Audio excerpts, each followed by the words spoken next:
Judge, if you don't mind, you can take your mask off, please. Raise your right hand. Stand up, please. Do you solemnly swear that the testimony you're about to give this committee is the truth, the whole truth, and nothing but the truth, so help you God? Thank you. Welcome to the committee, to your family. Y'all have done a great job over there. The floor is yours, Judge.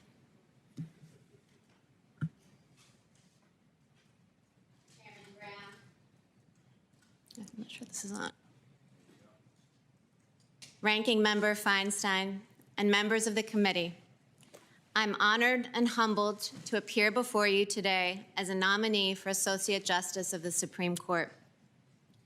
I thank the President for entrusting me with this profound responsibility, as well as for the graciousness that he and the First Lady have shown my family throughout this process. I thank Senator Young for introducing me, as he did at my hearing, to serve on the 7th Circuit.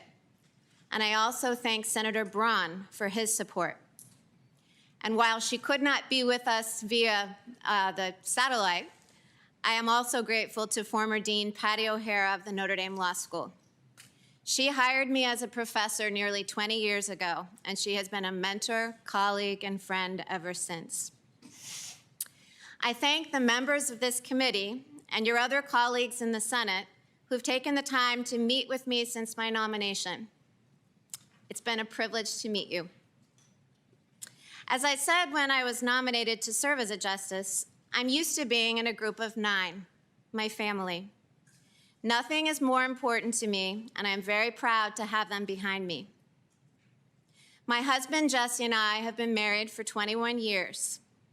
He has been a selfless and wonderful partner every step of the way.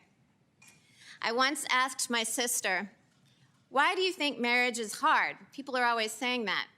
"I think it's easy."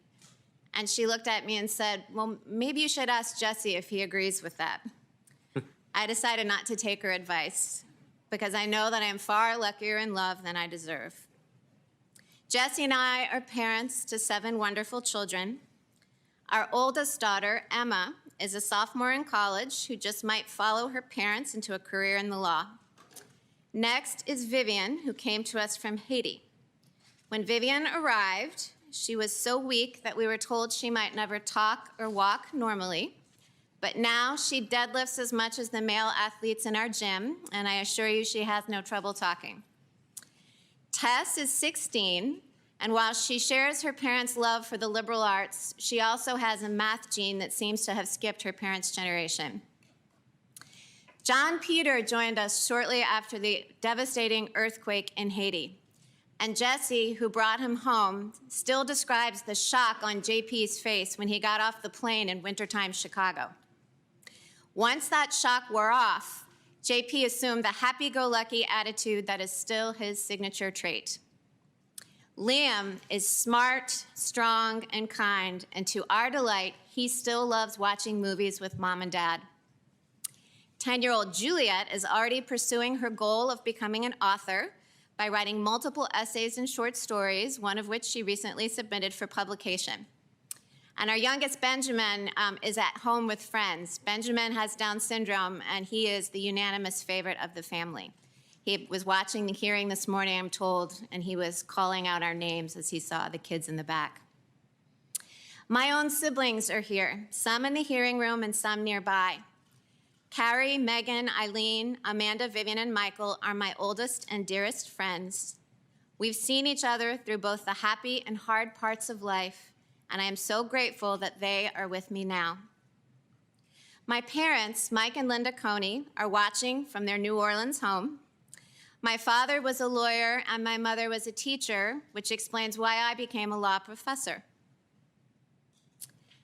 More important, my parents modeled for me and my 6 siblings a life of service, principle, faith, and love. I remember preparing for a grade school spelling bee against a boy in my class, and to boost my confidence, my dad saying, "Anything boys can do, girls can do better." And at least as I remember it, I spelled my way to victory. I received similar encouragement from the devoted teachers at St. Mary's Dominican, my all-girls high school in New Orleans. When I went to college, it never occurred to me that anyone would consider girls less capable than boys. My freshman year, I took a literature class filled with upperclassmen English majors. And when I did my first presentation, which was on Breakfast at Tiffany's, I feared I had failed. But my professor took the time to talk to me. She filled me with confidence about how well I had done, and she became a mentor. And when I graduated with a degree in English, she gave me Truman Capote's collected works as a gift. Although I considered graduate studies in English, I decided that my passion for words was better suited to deciphering statutes than novels. I was fortunate to have wonderful legal mentors, in particular, the judges for whom I clerked.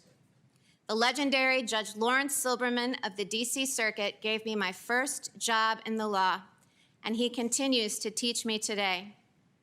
He was by my side during my Seventh Circuit hearing. He swore me in at my investiture, and he's cheering me on from his living room right now. I also clerked for Justice Scalia, and like many law students, I felt like I knew the justice before I ever met him, because I had read so many of his colorful, accessible opinions. More than the style of his writing, though, it was the content of Justice Scalia's reasoning that shaped me. His judicial philosophy was straightforward. A judge must apply the law as it is written, not as she wishes it were. Sometimes that approach meant reaching results that he did not like. But as he put it in one of his best-known opinions, that is what it means to say that we have a government of laws and not of men. Justice Scalia taught me more than just law. He was devoted to his family, resolute in his beliefs, and fearless of criticism. And as I embarked on my own legal career, I resolved to maintain that same perspective. There's a tendency in our profession to treat the practice of law as all-consuming while losing sight of everything else. But that makes for a shallow and unfulfilling life. I worked hard as a lawyer and as a professor. I owed that to my clients, to my students, and to myself. But I never let the law define my identity or crowd out the rest of my life. A similar principle applies to the role of courts.